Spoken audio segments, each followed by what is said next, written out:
know my dad, you know what you're in for as far as me speaking. I actually cut my speech down from about 6 pages to this.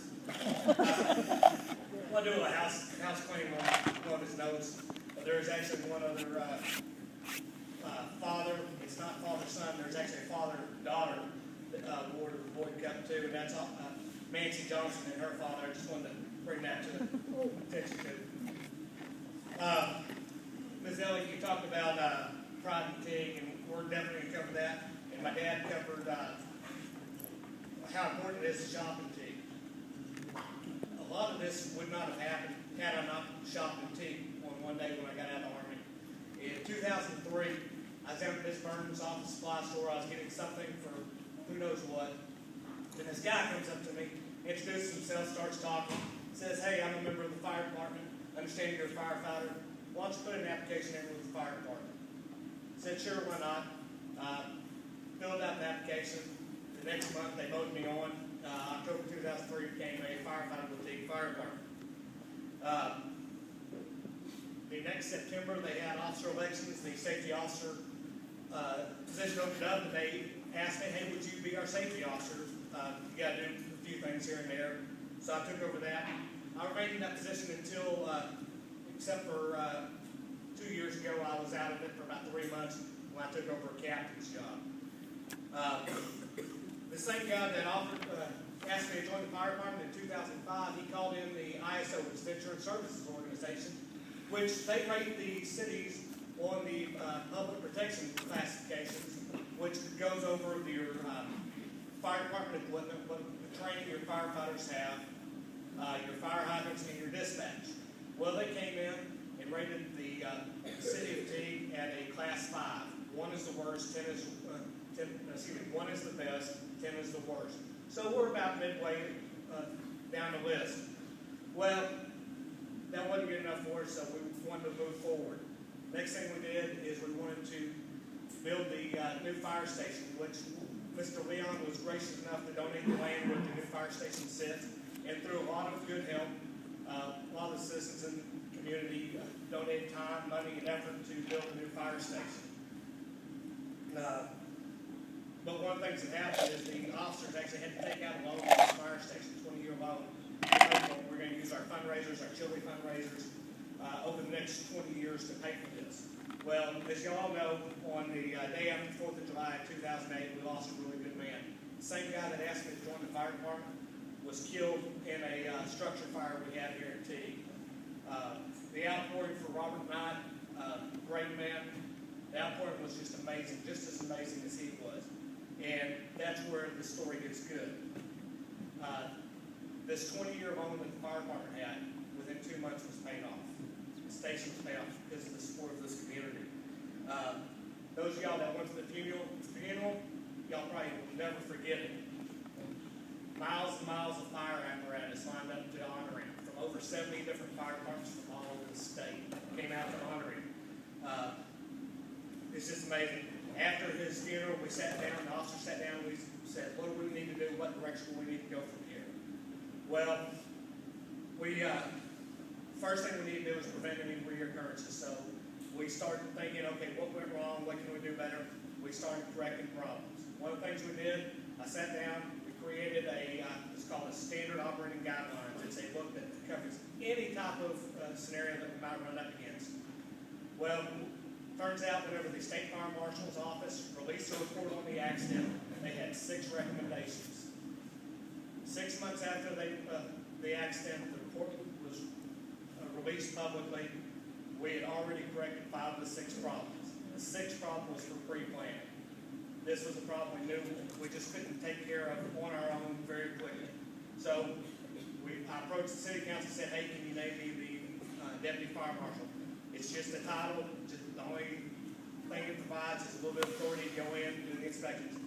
Those of y'all that own businesses, y'all seen me before. I came in, asked y'all a few questions, looked at your building, got out of y'all's way. All this information was compiled in the books. This information was put on the trucks. If we have a fire, we know what we have to do, what we're up against in the buildings. But as soon as I put it on the trucks, I got to make a bittersweet phone call. I called Dean Shirley from the State Fire Marshal's office. He was the lead investigator. And I got to tell him, "Hey, we are now in full compliance with y'all's report. He was utterly amazed. I'll tell you why. Every year they go out and investigate several line of duty firefighter deaths throughout the state. He said almost nobody follows these guidelines. He said, little old Teague, 4,500 people, y'all have done what no other city has done. So, proud of the city? Yes, we're definitely proud of the city. Now, talking about the pre-plans, this is another thing about the city of Teague. You think, yeah, we have a few businesses here, 70, 80 businesses that we have doing. 178 buildings that we inspected in town. Just amazing. The Chamber of Commerce, y'all probably realize more of what we have, but 178, I was very surprised at that. Next thing, my dad was talking about the fire hydrants. That was just an exciting deal in itself, going out and finding fire hydrants. We thought we had them done. You drive around, Amber and I'd be driving around and say, hey, did you get that one? No. I have to go back out and test some more fire hydrants. When we started out, we had 19 fire hydrants that are out of service. We were down to 6. 6 fire hydrants that are out of service, and we're working to correct those right now. The next thing we were looking for was a training field, just to increase our ISO rating. The more training you provide, the more points you get for your ISO score. Jody Bodine, the fire chief, Brian Tier, one of our lieutenants, they approached TxDOT asking, hey, can we use some of the land out at the airport to use it for training fields? TxDOT said, sure, no problem. You can train all you want to as long as it doesn't involve smoke. So they just kind of left it at that. And anybody that knows me knows I'm kind of bullheaded and I don't stop until I get something accomplished. We started looking around, presented the city council with a couple of locations. They didn't work out. A couple of the public works guys came and said, hey, we have this land here we're not using. It's out of the way, won't bother anybody. Approached the city council and said, go for that. I'll tell you right now, with the help of Public Works, Craig Oaks, we have a pad established out there. Texas Towing and Recovery donated a car that was burned up that's in a storage lot for us to use as a fire training prop. We've got portable structures out there that we're going to set up here in the next couple of months, and we'll actually begin training on that probably by the end of the year. So we're coming along good there. In 2010, the site superintendent for this new high school called me and said, hey, I need you to get a Knox box. Knox box is a secure box that you store keys in, so if there's a fire department comes up, unlock, you can keys out and make access to the building. He said, need you to get us an account set up for the school so we can purchase one. I kind of was worried that was going to take about a week or so to get that squared away, get all the information for that. So I called the company out in Arizona. Said, hey, you need to set up an account. They said, okay, give me your zip code. Gave the zip code. Said, oh, Teague Fire Department, we've got your account right here. You have our account? How do you have our account?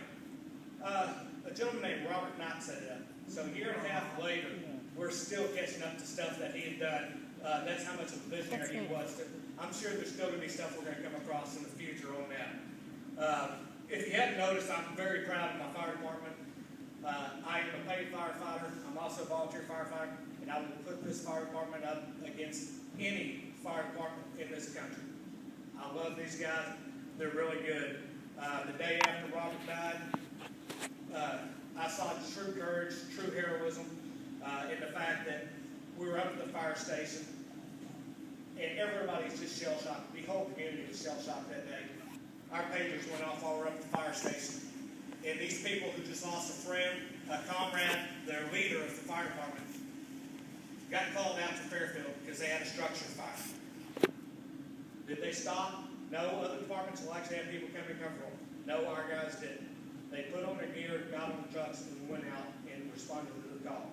So that's what I call true courage and heroism right there.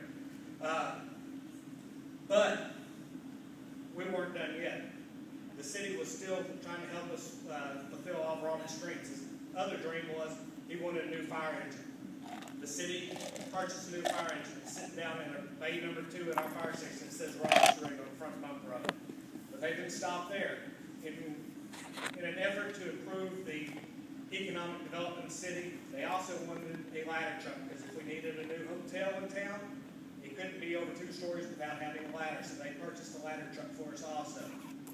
So in March of 2009, ISO came back in, 4 years after Robert called them in. They came in, rated us again, and we were ISO Class 4. That may not mean anything to you right now, but let me explain something to you.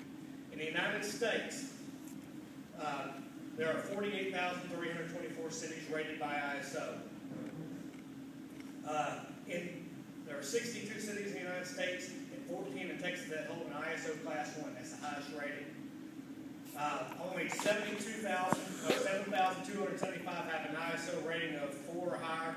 In Texas, 2,432 cities have been rated by ISO, and only 575 have a Class 4 PPC rating or higher.